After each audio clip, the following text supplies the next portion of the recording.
I want to give a brief introduction, right? So Willie Marshall was born in Kirkland, Ontario. thank you, on December 1st, 1931, correct? I've got a birthday coming up soon. His playing career spanned nearly 20 years of professional life, right? Going all the way from the St. Michael's through Hershey Bears, obviously, right? And playing with Pittsburgh Hornets, Boston or Baltimore Clippers, and Providence Reds.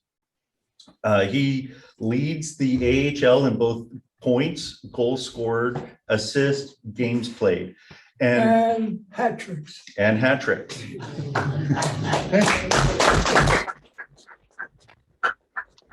This feat will likely never be accomplished again. He beat out Fred Glover, right? Or Gover. Their records that both of them have set and that Willie has set will never be repeated until the AHL changes how players are actually developed, because they now go into a development league. AHL is now considered a development league. So veterans can't play as long. They only have about a 10 to 12 year playing span that they can actually play for in the AHL. And Willie's 20 years is ensured that no one, unless they either increase the games or change how veterans play in the AHL, will never be, his records won't be surpassed. When they expanded there, I knew, I says, everything is set now because nobody is going to go against that, you know. So, In 2006, he was inducted into the AHL Hall of Fame. In 2012, the Hershey Bears inducted him and retired his jersey number 16, along with Mitch Lemereau, I believe it was. yeah, Mitch and I,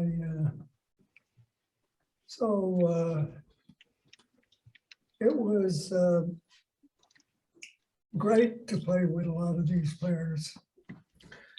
And with that too, recently, the AHL has renamed the top goal scorer from the John Sullenberg Award to the Willie Marshall Award. So with that being said, we have a short 4-minute video because he was named one of Canada's 150th hockey people.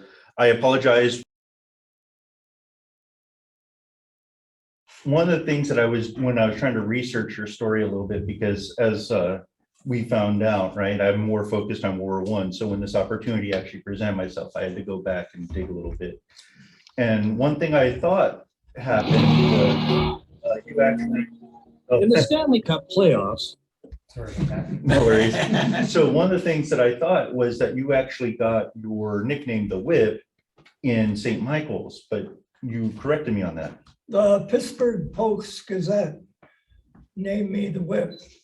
At that time, I played with Timmy Horton. He wanted to call me, but it never came through. Rabbit. He said I jumped on a puck. That was so I think I deserved a Whip. And could you tell me what was unique about being called the Whip? Like, how did you earn that nickname? Well, at that time, I changed speeds a lot, and that was one of my successes. I would go slow, and then the defenseman would relax, and then you go, and so it was quick turns. So I quickly turned and caught them, and so I'm trying to think. Oh, Jordan was the guy's last name in the Pittsburgh Gazette. Okay. But yeah, he was the one. No Rabbit. Right. So the Whip got for changing the speeds as well as the button hook, for which Gretzky kind of got known, but you were actually playing with that back in the 50s. Yes, I met Gretzky. We after my career, a friend of mine owned a bunch of land in St. Catharines, Ontario, and so we went to Gretzky to get this franchise, Mr. Gretzky. But I never did see Wayne. He'd be about 16 then, but his reputation was already out there. Yeah. And you grabbed those two teams in the St. Catharines, if I recall correctly, right? For about 1 or 2 seasons? Yeah, right. Okay.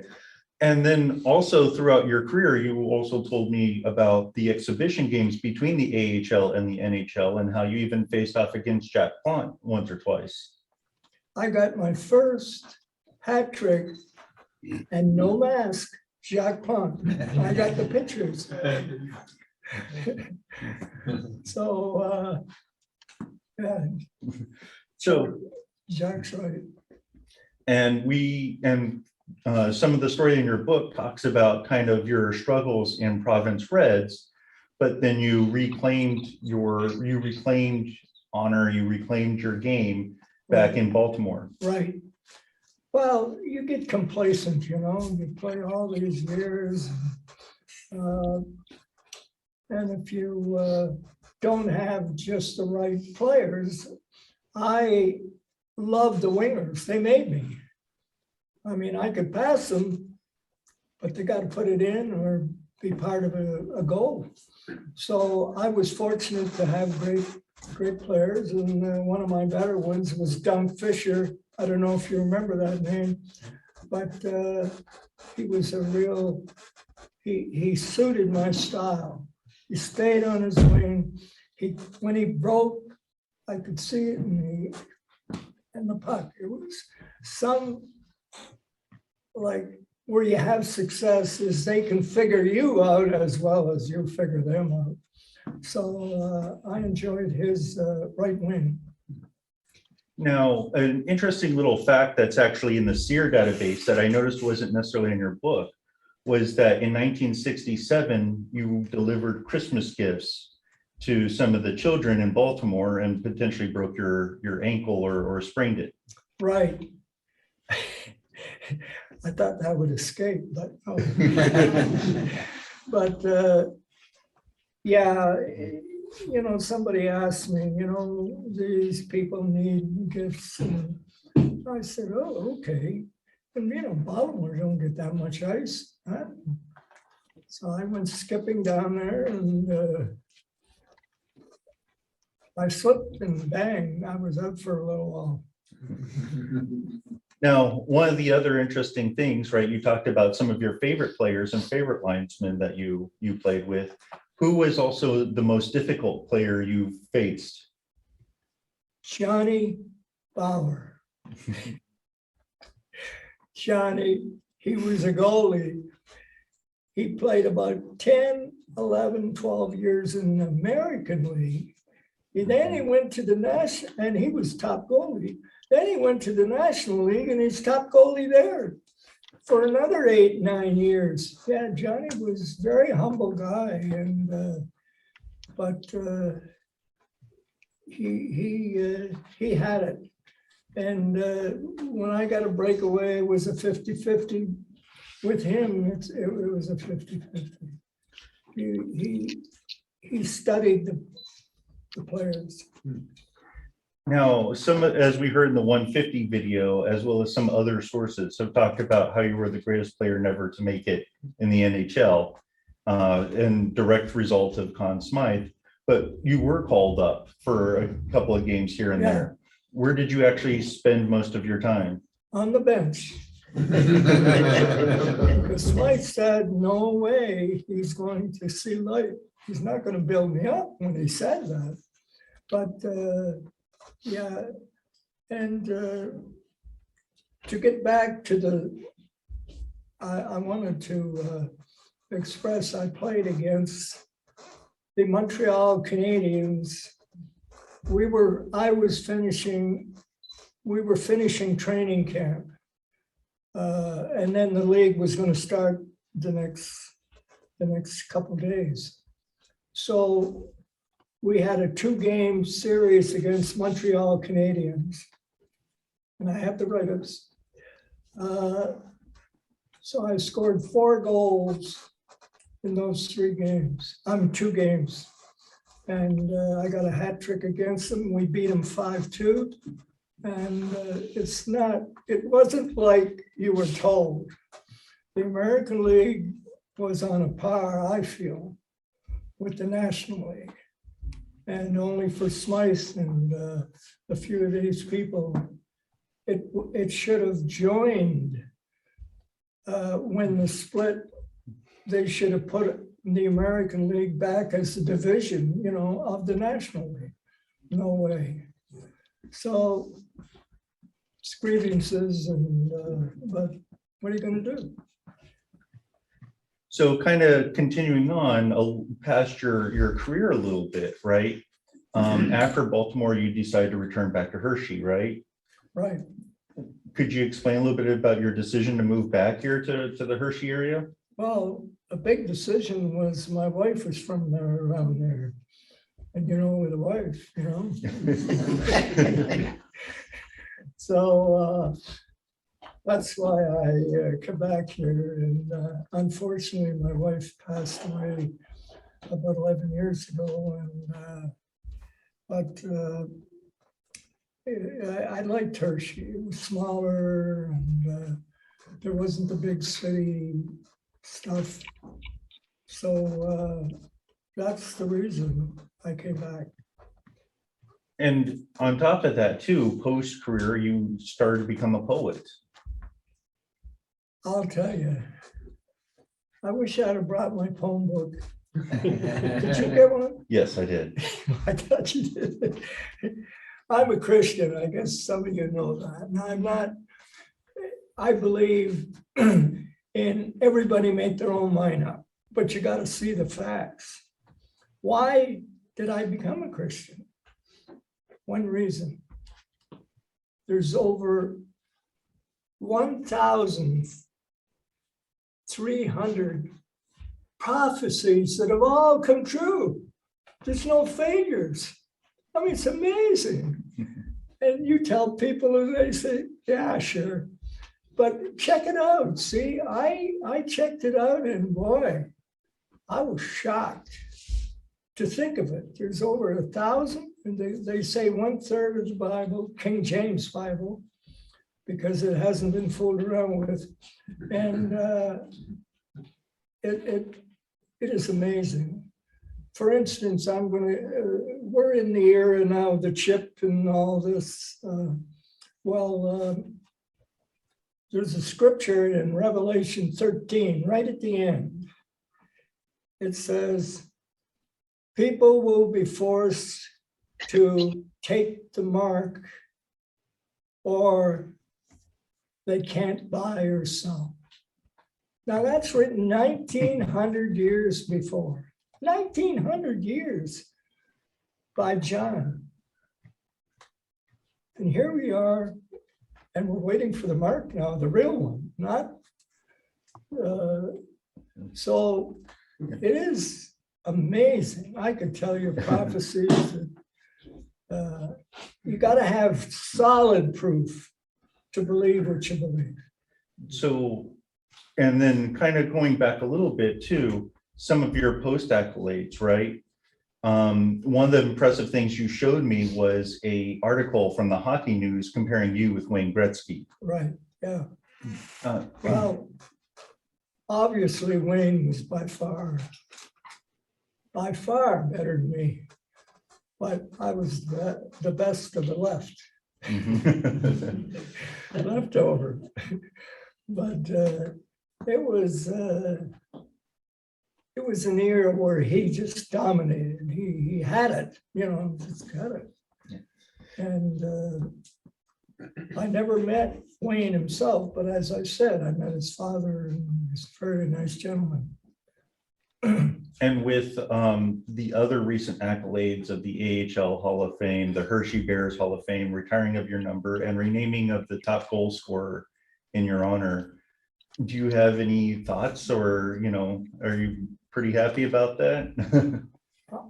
Yeah, anything that's an award is good. Some awards are great, but it's nice. Hershey, you know, I have a feeling for Hershey anyway, and yeah, it's good. The reason why I kind of bring that up is a lot of people kind of look in disappointment at what you could have been in the NHL, you know, had Conn Smythe not kind of blacklisted you. But it always comes with a tinge of regret, right? Like they don't necessarily look at the AHL as an accomplishment of its own, independent of that. Right. And thing is we played many exhibition games over the years. There was nothing different between the two leagues, except the press and Connie Smythe and all these. When baseball divided, they came together. Football came together, and basketball came together with the other group, not hockey. That tells you something right there. But it is what it is, somebody said, and it is what it is. So it's Now, did you happen to bring your kids into the hockey world as well? oh yeah, my son, where is he? Who's Will? Will's in the back. Oh, you got the cheap seats. I thought I was in the front row. Yeah. Oh yeah, he was very good. He was smaller, so but he took the right course. He became a lawyer, and then he worked for the State Department for 24 years. He was in Europe, so he's done quite well. Now, if you don't mind me asking him a question, you mentioned playing as a kid in Baltimore, some street ball or lawn ball. With what NHL or with what potential prospects children? Yeah, they were the Baltimore Clippers, sons and some daughters, who used to play lawn ball with us because we couldn't play on the roads because the roads were too busy. So we had to find this lawn to play lawn ball on. But Jean-Marie Cassette, who was playing for the Baltimore Clippers, his son Jacques was a very good friend of mine, as was Sylvia, and they had one other, and I can't remember the name. It's going way back, but yes, it was a lot of fun. Awesome. So, and I guess, did you happen to catch your dad playing, even if it was only in the Baltimore Clipper era? Yeah, I do remember him very vividly and clearly in when he was playing for the Baltimore Clippers. And the bit about the whip, boy, I tell you, his turns, I remember his turns because he used to just, it confused everybody when he'd make one of those turns and he'd just whip around. And I thought, well, of course, he's the whip. So that nickname was very appropriate for him because of his fast turns. And he actually learned that, Frank, in Kirkland Lake. They used to play keep away.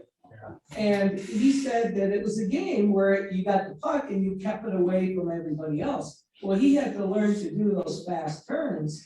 And that's where he learned the quick turns, and that's where he was able to enhance it and get better at it. And then when he was in the pros, of course, he became the whip. Awesome. Well, Yeah. Go ahead.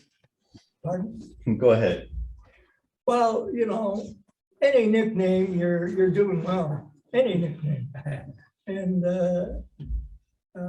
like I bring Timmy Horton back, the rabbit didn't suit it.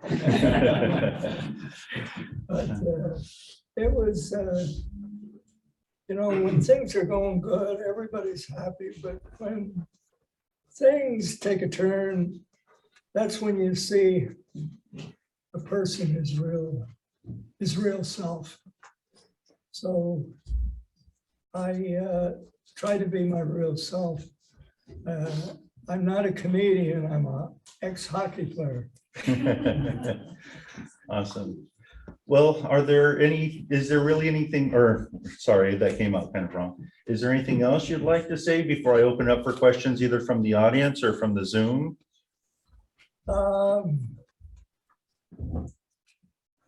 Well, I think I played in the right era. I really do. I'm looking now at the 30 some teams, everything's scrambled, it seems. It's hard to get a favorite player, so I would like to make that comment. I'm glad I played in the year I was. Awesome. Well, no, thanks for coming out. And that isn't to say that that's a closing remark. I'm opening it up to anyone in the room or on Zoom. I'll let Zoom go first. Yeah, we have a question from Waxy Gregoire in beautiful Penetanguishene, Ontario. And he's saying, you played with and against Ray Garriapie. Did Rockabye ever give you a hip check during those early days, or did you witness any? Ray Garriapie was a tough defenseman. So when you're a centerman, when you go on the ice, you know who to watch, who not, who to make your plays to the other side maybe. So yeah, he was tough, and he never got me though. No? No. Bill? Was it difficult to retire? How did you decide this is Well, enough? I'll tell you, I might have lasted a couple more years, but my wrist, I had a wrist operation, and That's my dad. Willie Marshall, Buddy Yes. Blanco. yes. Yeah. I'm a member of the Historical Society, and Nikki told me that you all were down here, and I just had to say hi. And Willie, I mean, my dad was the bull in 1932 to He ran the 1938, club, he was the top guy. which they all know, right? You Now you guys know know. why he was leaning towards me. It's good to see you, Yeah, it's Willie. nice to see Oh, it's you. good to see You you. haven't And changed much. thank you, thank you. From the day I was born, you said, you're Lloyd Blanco's daughter. I think it's the nose. Yeah. It's good to see you, Willie. Thank you very much. Okay, Okay. I'm sorry no to worries. interrupt, but I just thought, I'd like to say hi to everybody. Yeah. Keep up the good work. The History Center for hosting us and allowing it. So, Well, you're welcome. There he So- is, that's my dad. Okay, have a good rest of the Yeah. afternoon. Yeah. Take care. so getting kind of back to the question of why did you retire? What was your Oh, okay. decision to retire? I had a wrist injury, Mhm. and it was, I didn't have anything on the shots that, so somebody recommended an operation. So he said, they'll do that, and that'll be gone. And next season you'll be able to, I said, well, sounds good to me. So I never recovered from it. Still to this day, these three fingers are useless. Oh, sorry. Just to follow up, when you retired, did you get, say, a real job back in Hershey? I know a poet, but that's probably not a lucrative career. You asked me about poetry. I was the dumbest guy at St. Mike's. I had it was because I ignored my schoolwork and I was all hockey. And so I just. If I could interject just one Yeah. thing, in answer to the question, we were in Niagara Falls, Ontario at the time when he retired. And then when he retired, some doctors in the Buffalo, New York area were looking for a manager to manage a sports complex consisting of two ice arenas and one tennis courts. So they asked my dad to move to the United States, where he became the manager of this sports complex, which he did for, I can't remember exactly how many years, but it was at least 5 years. And in between that, he coached the Niagara Falls Flyers Junior A team. They were tier 2 at the time. That was the 1 year they were tier 2. And that's when he purchased the franchise from Walter Gretzky. And it wasn't St. Catherine's, it was Niagara Falls. So he purchased the franchise from Walter Gretzky and brought the Niagara Falls Flyers back to Niagara Falls. Thanks, Will. That's good. So, yeah, I had one, Willie, do you remember who you scored your first goal against in the AHL? Pardon? Do you remember who your first AHL goal, who the goaltender was, which team? I know that's probably asking a lot. You're testing my memory. It's not, yeah. And I'm 91 going on No, I 92. don't. Yeah. But let me just, there's Aubrey. uh,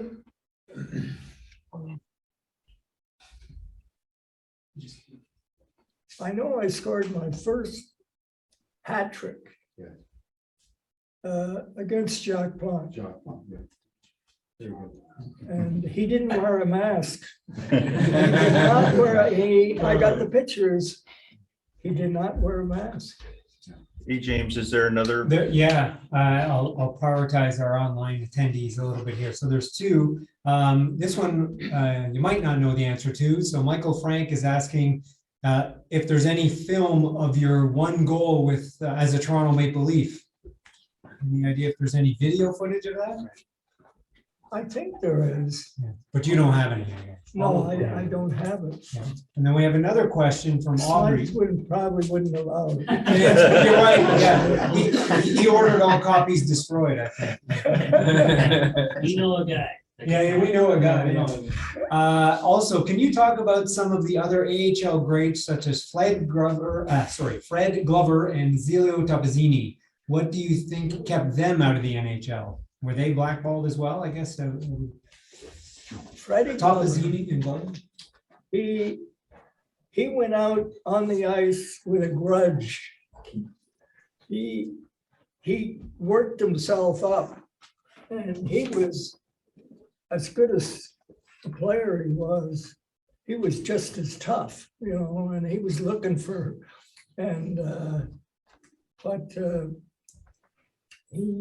that was his nature. That's just the way he was. I would like to tell a little story about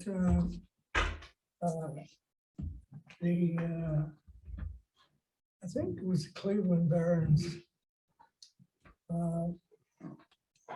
This Montreal guy, I'm trying to remember his name, forgive me, but he crashed me into the boards. He was a big guy. He went up to Montreal, played a long career after. And he says, "See that?" I said, "Is this Halloween? What is this?" He got so mad. He was chasing me around there. Just take the hard knocks with humor. Fred, you had a question? You were talking about your experience with the Toronto Maple Leafs.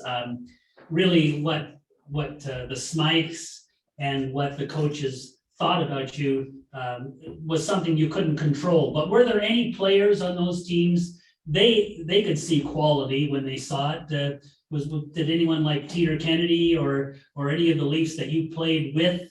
How did they react knowing they knew how good you were, but you were destined to go back Howard down? Meager was saying that Yeah. in that interview.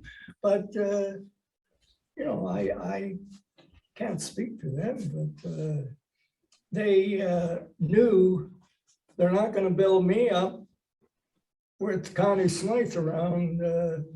So it was, they all didn't say much at all, no. Frank? Yeah, after you played St. Mike's and got annoyed at, you went to Charlottetown. Right, yeah. And I met the head coach of the Concordia Stingers. He said, "You know Willie Marshall? And you were the biggest hero." What were you, 21 then or something like that? Yeah, just out of junior, yeah. You just had a junior, you See, just Smythe right. would not give me anything. So all of a sudden I get this phone call from Leo Lamoureux and of the Charlottetown Islanders. And he says, wow, he gave me more than I was making with Toronto. And I says, yeah, that would be good. I mean, at least I'll be that far away from Smythe. So I went there, and I'm glad I went. But he didn't even invite me to camp or anything. Like I was like a nomad. So I had to go where I was asked. And Leo was very good and he treated me well. And I was 1 point behind the leading scorer in the league and the leading goal scorer. So it was good for me. To this day, Charlottetown knows and remembers you. With that being said, I'll give Ed, and then if there's one more Zoom after Ed gets done, then we'll. All right. So you get away from Toronto and you get traded to Boston. They put you in Providence. You score 80 points. Boston comes in last place. Did they not see the value of bringing you up? Or was doing it a favor for Conn Smythe? Or? I can't speak for the people that didn't know hockey. Obviously they did. They were terrible. That's all I can say. You can't control what you can't control. Yeah. So we have one more question from Aubrey online who is saying, so you talked about how bad the experience was with Conn Smythe, but by contrast, the AHL teams that you played for, did you feel that ownership treated players and their families better in the AHL? Oh, much better. Yeah. I think people are relaxed, you know, if they're not scrutinized so much. And but I would like to sum up my career as I'm glad I was in the era I was. I'm glad I was with the teams except Toronto. You're in the Hall of Fame of Curtin Lake too. Huh? It was a great experience.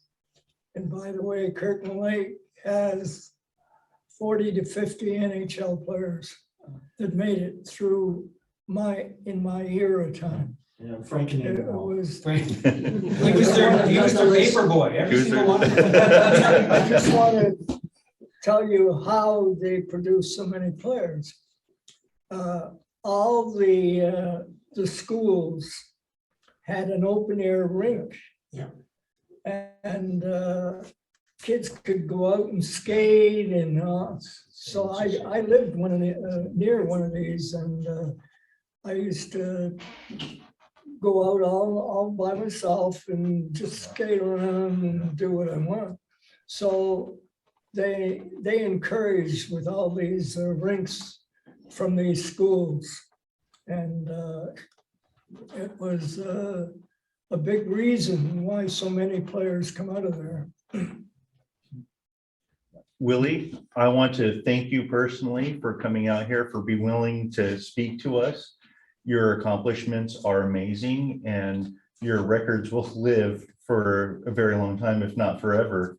And I'm glad that we had an opportunity to talk about your experiences, both on the ice as well as post, your post-playing career a little bit. And I want to thank Will, your son, for also helping and He was a great help. contributing. So Now that I'm 91 and stumbling around, I mean, he's my legs, he's my mind. awesome. Well, with that, thank you. We do have a presentation from our vice president. Yeah, we're gonna present you with this book. It's on the beehives. Oh, okay. Here on page 142, you may recognize somebody. Yeah. So there he is. So we'd like to give you this book. We appreciate all you've I done for us. appreciate Thank you. it. Thank you.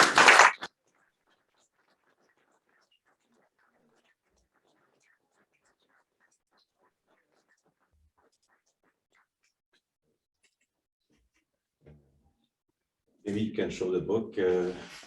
For Aubrey. Yes. Thank you very much. All right, thank you. Thank you Appreciate very it. much. And for the online community, we're now heading off to lunch. So thank you for your participation and your questions.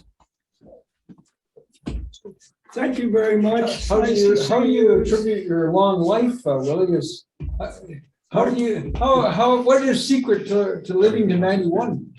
Breathing. Get to 90 and be careful. Well, your cabin's